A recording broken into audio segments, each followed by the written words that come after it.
Et lui, il a juste eu à tenir la porte. Et voilà. Et il est venu comme ça, tranquille. Il a commencé à me tenir par la nuque fortement. Il me faisait mal. Je commençais à me débattre. Et plus tu te fais mal, enfin, plus tu bouges, plus t'as mal. Mais surtout cette peur où tu sais que quelque chose va t'arriver, quoi. Et après, il a pris ma main, il a voulu que je le caresse. Il m'a essayé de m'embrasser. J'ai toujours cette odeur de café froid, là, ça puait et tout. Je bougeais dans tous les sens, j'essayais tout. Il m'a balancé sur le lit. Voici l'histoire de Karine David. Mère de 3 enfants, surveillante de nuit, cette femme de 41 ans est née à Haïti. Arrivant en France à l'âge de 2 ans, accompagnée de son frère, alors lui âgé de 7 ans, ont tous deux été adoptés par une famille française. Ce qui devait être le début d'une belle histoire, celle d'une meilleure vie, s'est finalement avéré être l'enfer sur terre. Karine David revient sur son enfance difficile, les viols, les coups, les humiliations subies et orchestrées par des parents adoptifs. Aujourd'hui, cette mère de famille n'a plus peur de ceux qu'elle considère comme ses bourreaux. Traduit en justice, en attente du verdict du tribunal, Karine David souhaite partager son témoignage pour elle, pour ses enfants, pour faire le deuil d'une enfance volée, mais aussi pour alerter et encourager les enfants placés à dénoncer le comportement déviant de certaines familles d'accueil, libres de tout soupçon. Je suis d'origine haïtienne. J'ai été adoptée d'une adoption plénière par des Français où j'ai grandi en fait avec l'un de mes frères au Pas-Saint-Lomère. Voilà, dans le Perche, dans l'Orne. Et voilà, donc on est arrivé en mars. Donc en août ou septembre, elle a acheté le café en fait du hameau. Voilà. Et là, ça a été notre père. Nous n'étions plus des enfants mais des boys.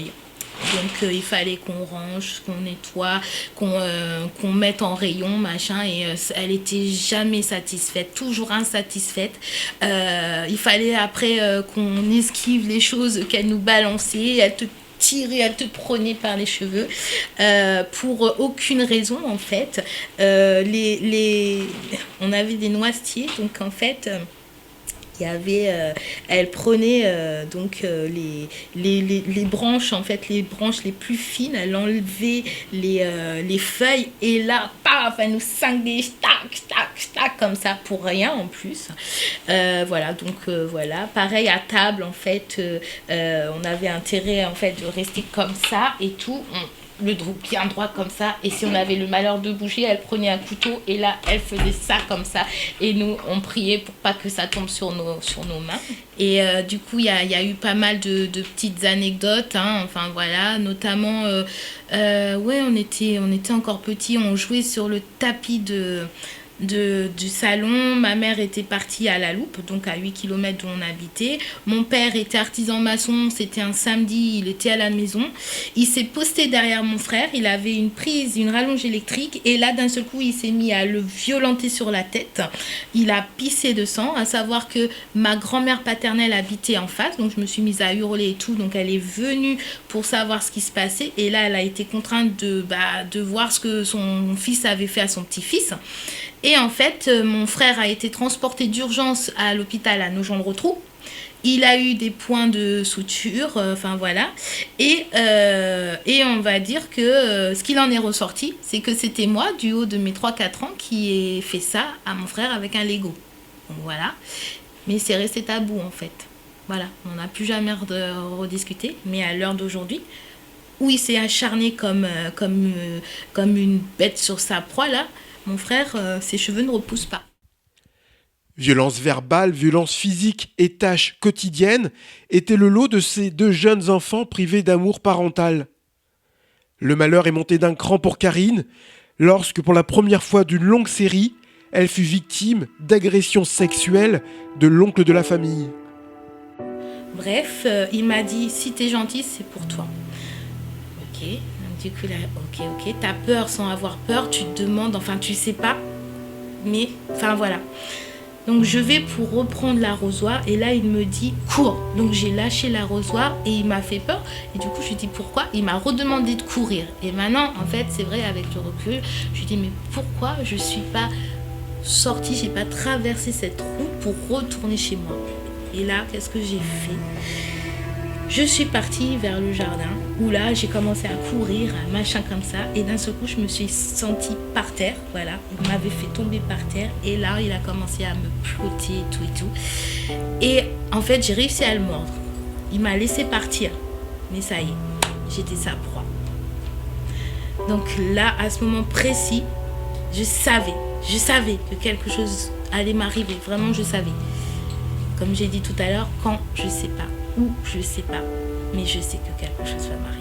Voilà, là je sors de la salle de bain, juste vêtue d'une serviette.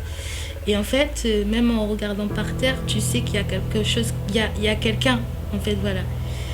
Et là, du coup, j'étais trop loin pour retourner dans la salle de bain. En plus, il n'y avait pas de clé. J'étais pas assez proche non plus de ma chambre, mais il fallait que je tente quelque chose. Lui, il était là comme ça et il m'a fait « N'aie pas peur, je t'ai fait aucun mal ».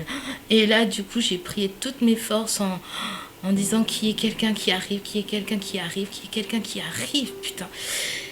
Et là, en fait, j'ai dit « Voilà, ok, je prends mon courage à deux mains, j'essaye d'aller dans la chambre. » Ok, j'y vais.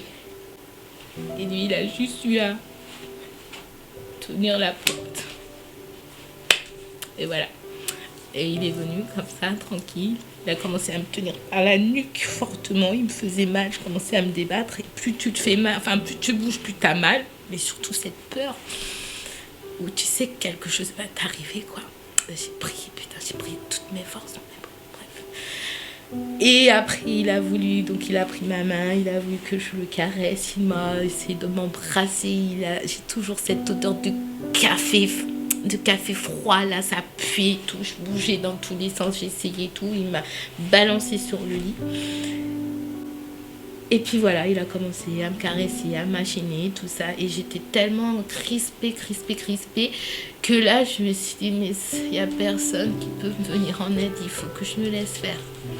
Donc du coup, la peur, bien sûr, la peur. Il m'a fait cueillir Ningus, comme ça, pour que je me machine, que je me détende. Et puis après, il a commencé la pénétration où ça a été une horreur. Où là, tu dis, ça va jamais s'arrêter. Ça va jamais se terminer. J'ai pissé de sang. Ma mère a vu, après. Elle a vu que je saignais, mais elle n'a rien fait. Et tu te tais, en fait. Tu te tais. Et lui, de toute façon, qu'est-ce qu'il a dit? De toute façon, on ne croira pas.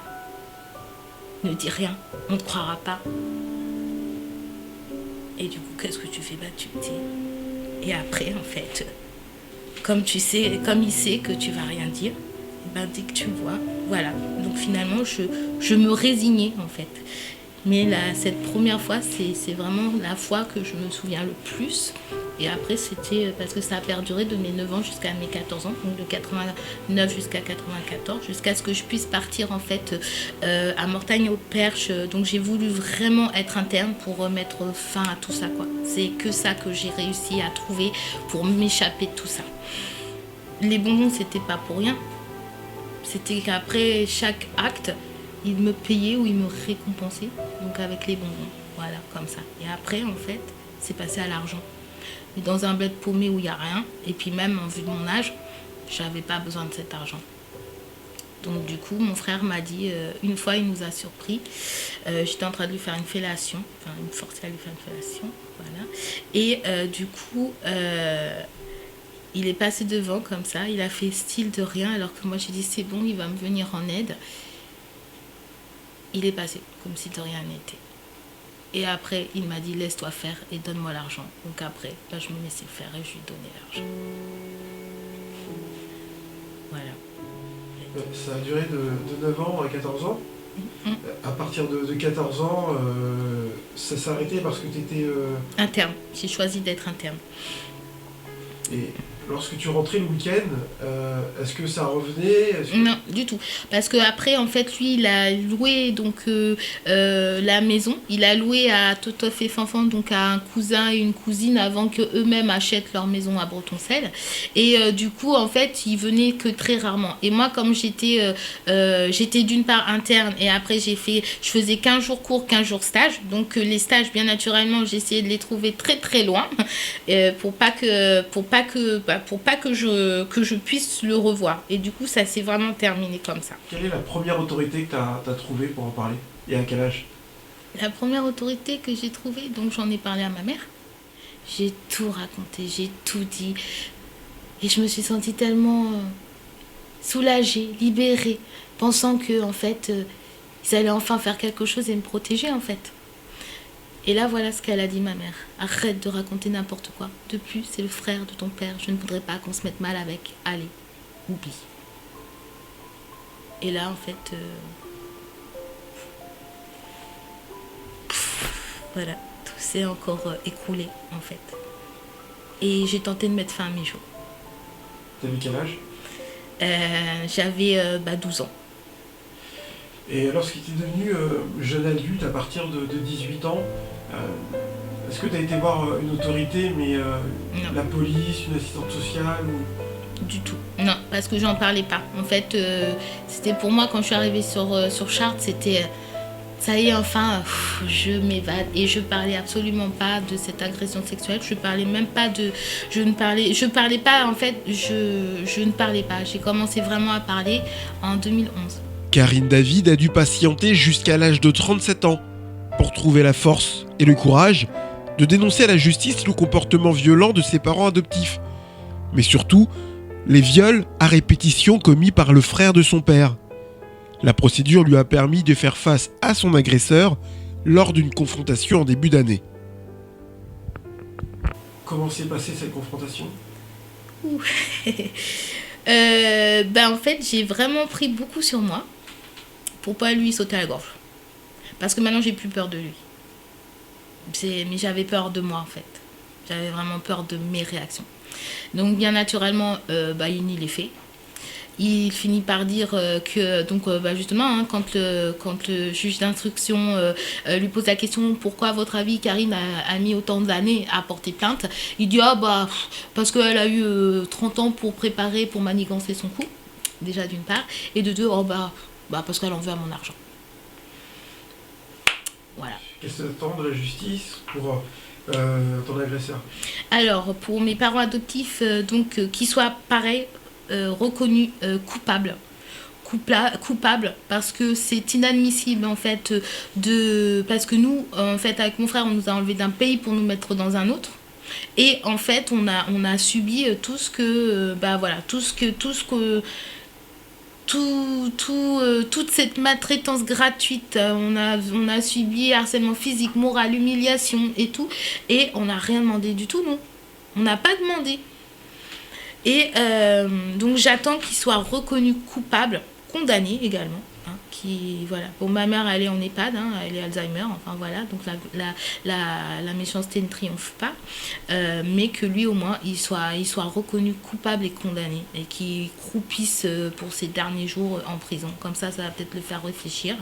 Et pareil pour lui. Et comme j'ai pu dire au commissaire, je voudrais même que ce soit moi qui ferme la porte à clé.